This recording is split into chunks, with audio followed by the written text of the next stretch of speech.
செயல்பட்டுக் கொண்டிருக்கும் கோலாங்குடி பகுதியை சேர்ந்த சதீஸ்வரன் அவர்களே, நாக்கம்பள்ளி ஒன்றியத்தைச் சேர்ந்த ராஜாமணி அவர்களே, தலைமை 2000 ரூபாய் கொடுத்து வாங்கினோம். அதுக்கப்புறம் 15 நாள் கழிச்சு ஒரு மாசம் கழிச்சு இந்த பதிவு செய்வார்கள். இதையும் தமிழகத்தினுடைய முதலமைச்சர் அருமையண்ணன் எடப்பாடி ஐயா அவர்களும் ஓபிஎஸ் அவர்களும் மக்களுக்காக இந்த அரசு வந்து என்பதை நிரூபிக்கும் வகையில் மக்களை தேடி உங்களை நாடி இந்த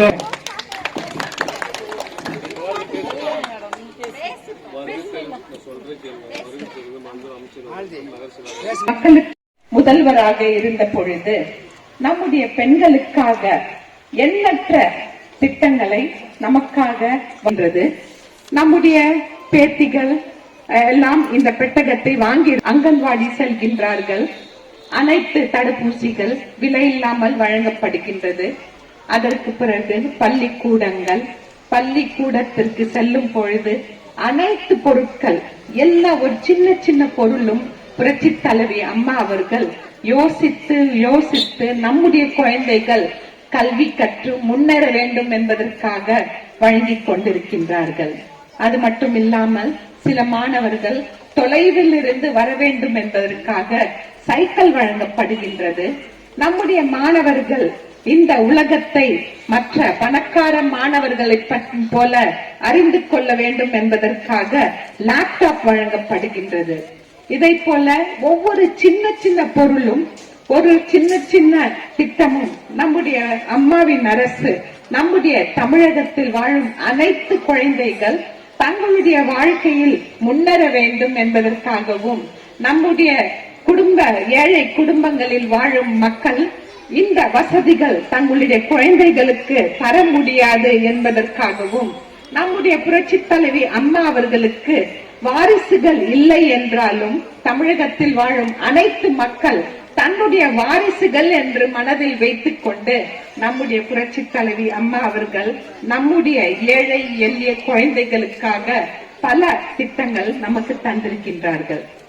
ஏழை எளிய குடும்பத்தில் ஒரு திருமணம் என்றாலே ஒரு பெரிய ஒரு கஷ்டமாக இருக்கும் என்று அனைவருக்கும் நன்றாக தெரியும். இதற்காக புரட்சி தலைவி அம்மா அவர்கள் திருமணத்திற்காக ஒரு சௌரன் மற்றும் 50,000 ரூபாய் வழங்கிக் கொண்டிருக்கின்றார்கள்.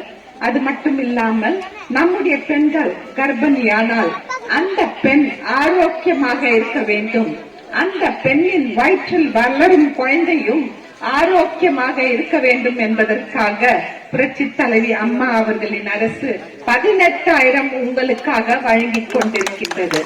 இதை எல்லோரும் அனுபவித்துக் கொண்டேதான் இருக்கின்றோம். யாரும் எனக்கு கிடைக்கவில்லை என்று சொல்ல வாய்ப்பே இல்லை. மாணவர்களின் திட்டங்கள் இந்த கர்ப்பிணி பெண் ஒரு குடும்பத்திலும் சேர்ந்தடைகின்றது. இன்றைய நாள் தமிழகத்தில் இருக்கும் எல்லா குடும்பங்களிலும் புரட்சி தலைவி அம்மா அவர்களின் திட்டங்கள் 20 கிலோ அரிசி யார் வழங்கிக் கொண்டிருக்கின்றார்கள்? புரட்சி தலைவி அம்மா அவர்களின் அரசு தான் வழங்கிக் கொண்டிருக்கின்றது.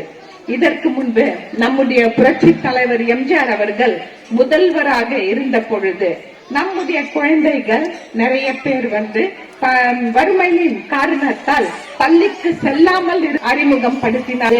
அனைவருக்கும் நன்றாக தெரியும். அதை போல் தமிழகத்தில் யாரும் பட்னி இல்லாமல் இருக்க வேண்டும் என்பதற்காக 20 கிலோ அரிசி நம்முடைய புரட்சி தலைவராக தெரியும்.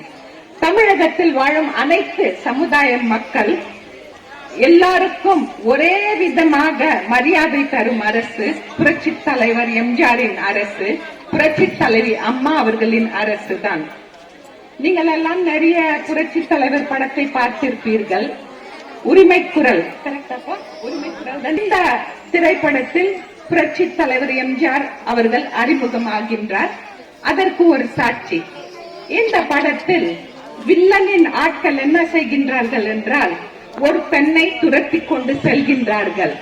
அப்பொழுது இந்த படத்தில் புரட்சி தலைவர் எம்ஜிஆர் அவர்கள் அந்த பெண்ணை காப்பாற்றுகின்றார்.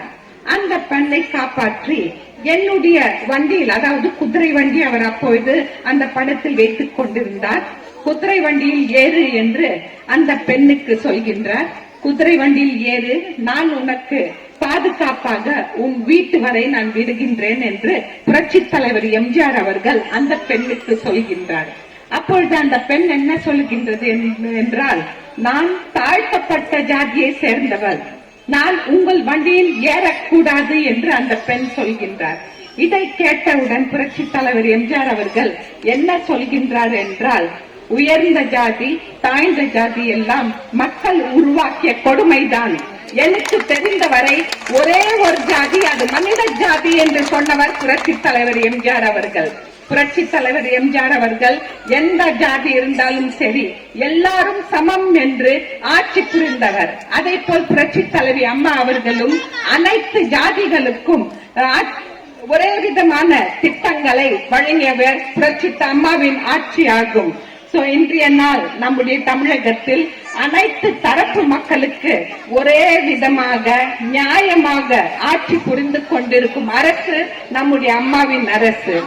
இன்றைய நாள் நம்முடைய வார்டுகளில் நிறைய பேர் இந்த வாரியத்தை பற்றி தெரியாமல் இருக்கின்ற 17 வாரியங்கள் இருக்கின்றன.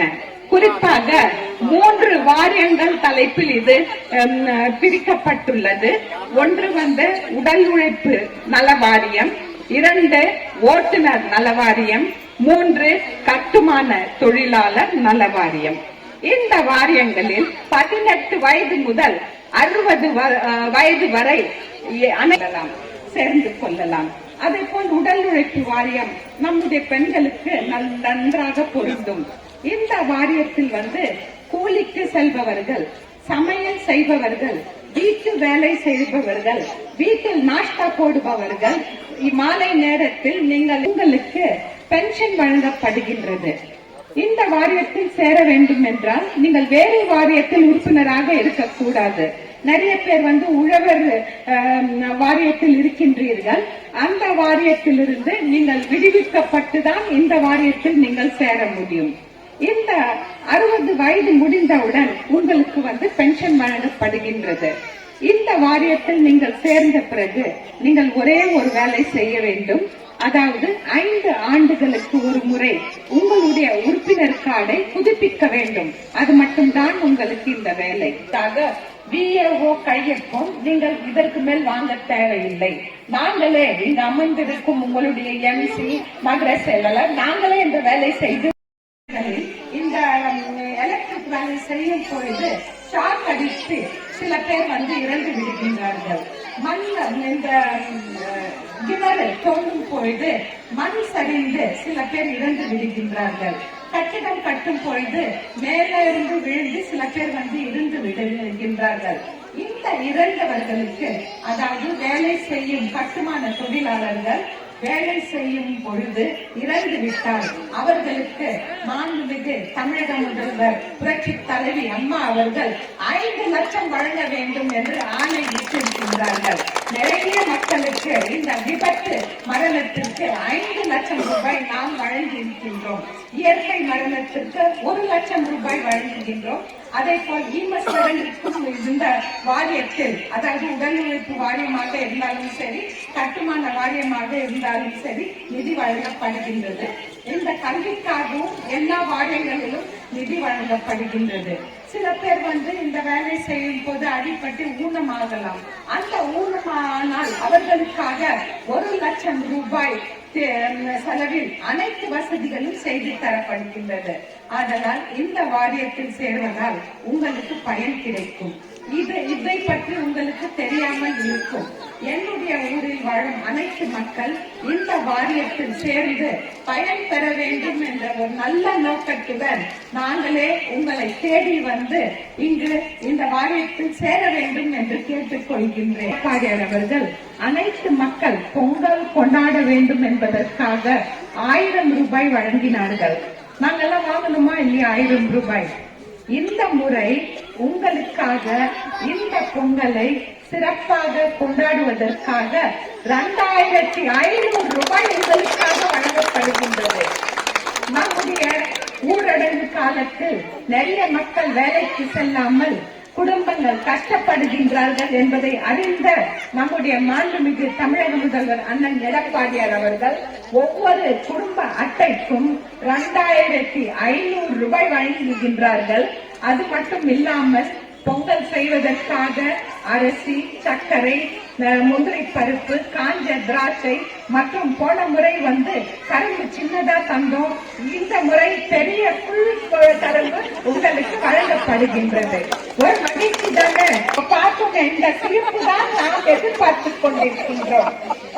நம்முடைய அரசு ஆதரவு தரும் அரசாக தான் இருக்கின்றது.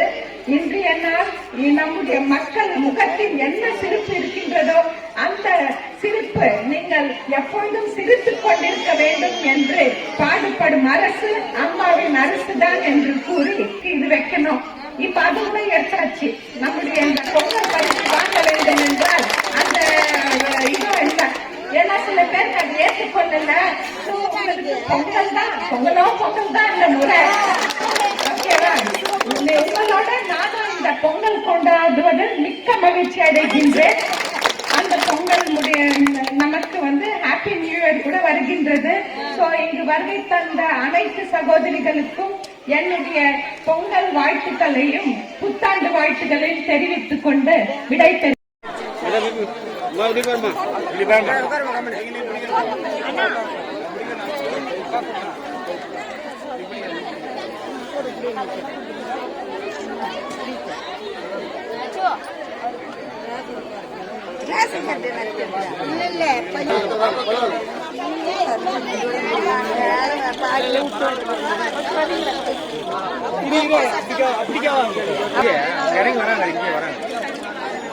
வராங்க.